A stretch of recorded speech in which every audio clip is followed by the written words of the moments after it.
আপনার বিরুদ্ধে বলা হচ্ছে যে প্রচুর তোলাবাজি করেছিলেন। এই তো বিজেপি অভিযোগ করছে।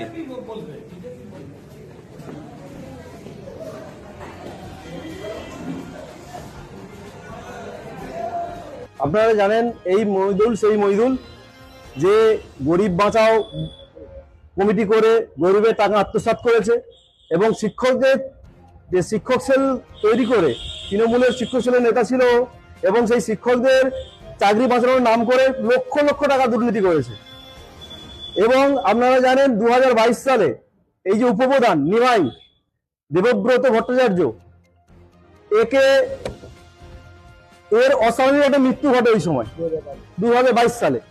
তো এই মৃত্যুর পিছনে এর অনেক বড় ভূমিকা আছে এবং ক্রমাগত একে ব্ল্যাকমেল করত এবং ওর মারফত বিভিন্ন জায়গা থেকে টাকা লুটতো।